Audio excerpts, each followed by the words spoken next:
Today's scripture reading is from Genesis chapter 45, verses 1 through 15. Then Joseph could not control himself before all those who stood by him. He cried, "Make everyone go out from me." So no one stayed with him when Joseph made himself known to his brothers. And he wept aloud, so that the Egyptians heard it, and the household of Pharaoh heard it. And Joseph said to his brothers, "I am Joseph. Is my father still alive?" But his brothers could not answer him, for they were dismayed at his presence. So Joseph said to his brothers, "Come near to me, please." And they came near. And he said, "I am your brother Joseph, whom you sold into Egypt. And now do not be distressed or angry with yourselves because you sold me here, for God sent me before you to preserve life. For the famine has been in the land these 2 years, and there are yet 5 years in which there will be neither plowing nor harvest.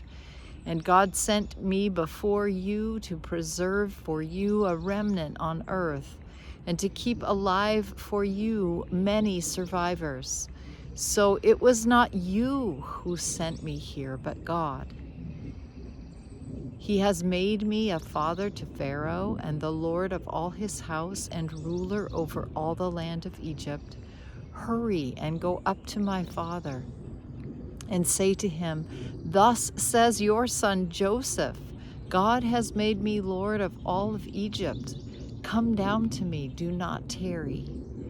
You shall dwell in the land of Goshen, and you shall be near me, you and your children and your children's children, and your flocks, your herds, and all that you have. There I will provide for you, for there are yet 5 years of famine to come, so that you and your household and all that you have do not come to poverty.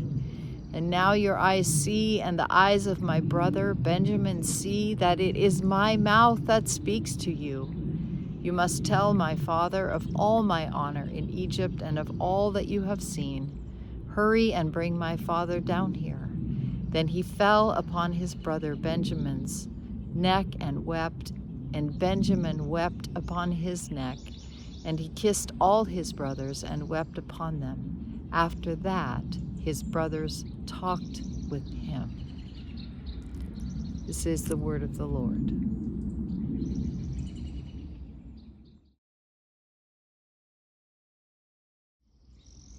What is reconciliation? The Cambridge Dictionary defines it in this way: a situation in which two people or two groups of people become friendly again after they have argued. In a relationship, to reconcile means to mend or repair a damaged connection by addressing issues, rebuilding trust, and working towards restoring harmony after a conflict or a disagreement, essentially bringing the enemies back together after a period of separation or tension. It involves open communication, forgiveness, and a willingness to work on the relationship from both parties. Simply said, something happens between a number of individuals or groups that causes whatever relationship they might have had to be broken. After a period of time, one or both parties seek to build the relationship. That usually isn't done in one sitting. It happens over time as stories and viewpoints are shared with intentional listening on each side. Compromises are often part of the process, and eventually the parties who have been estranged find a place to be in relationship again. Sometimes it means that the relationship picks up right where it left off. Sometimes there is a period of rebuilding and a new kind of relationship comes about. At times, reconciliation happens, but the relationship does not move forward. Reconciliation can happen, but trust takes a long time to build, and sometimes that never happens. This doesn't invalidate the reconciliation. It just means that relationship cannot continue as it was in the past. One other thing to keep in mind always when we talk or think of reconciliation, God is the absolute mastermind behind this hard and good course of action. He wove grace and mercy into the universe and called on it from the beginning when he made garments for the couple in the garden. As you think of the stories from that point on, there is often, if not always, an element of reconciliation in God's intentions and actions toward people, culture, creation, and life. You just heard a significant section in the story of Joseph, Jacob's 11th son. His story starts in Genesis 37, where we meet him as a precocious young man, a dreamer, and we learn that he is his father's favorite. The relationship he has with his brothers is a rough one, where competition and sibling pecking order create stress and tension. It gets so bad that the brothers want to kill Joseph, but they put him in a pit instead. Their second thought is to get him gone by selling him to slave traders. They lie to their father about his demise, and Jacob mourns Joseph as one who is dead. Joseph's journey takes him to Egypt, where he becomes second in command at Potiphar's house. Joseph gets framed by Potiphar's wife and is sent to prison, where he uses his gift of dream interpretation to get two of the Pharaoh's servants out of jail. Joseph's interpretations are correct on 2 counts, and the baker dies, but the cupbearer lives. He is forgotten for 3 years until the Pharaoh has a dream that none of his wise people can interpret. Joseph is released from prison and gives such a wise interpretation of the dream that he is placed in command of the affairs of Egypt. There is a time of great plenty, and with Joseph's direction, the Egyptians put away large stores of grain. People from the neighboring countries come to buy grain from the Egyptians during the famine, and it is through the hardship of the famine that Joseph and his brothers are reunited. Joseph doesn't let on that he recognizes the brothers until this point in the story. We get a front row seat for the process of reconciliation. It's like a YouTube short where you get to see the good part of the story with some vague understanding that things haven't always been this way and that this is an extremely powerful moment in their lives, as well as a powerful illustration of God's redeeming work. Before we go on with Joseph's story, I invite you to take a few moments and think over your life at the present time. Is there any place where you feel a need for reconciliation? Things may be just fine with you and your family members. What about your neighbors? What about civil groups you belong to? And perhaps on the grandest scale, painfully in front of us, what about the things that are going on in our nation? No matter who you voted for, things are happening in our nation currently that are most likely sowing seeds of broken hearts, deep disappointments and heartache, situations that will call for reconciliation. Your need for reconciliation might be personal. No one else knows what you have experienced or the people who might have hurt you. Or it might be that you feel reconciliation as part of our collective need for what it means to be American right now. As you hold your own need in your hands, open before the Lord, let's look at Joseph's reconciliatory experience in Genesis 45. The chapter starts with these words: "Then Joseph could not control himself any longer before all those who stood by him. He had been waiting for the right time. This was not the first time he had seen his brothers.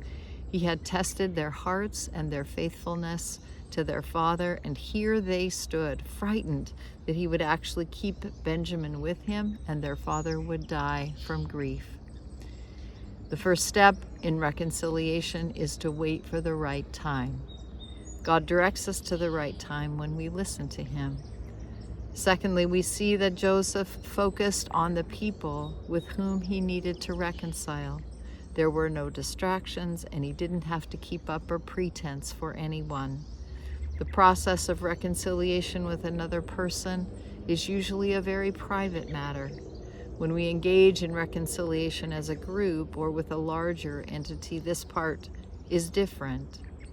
But here, it was crucial for Joseph to be able to be fully himself with his brothers without carrying on the pretense of his position. Thirdly, he expressed his emotions. He wept. The weight of the tears seems formidable.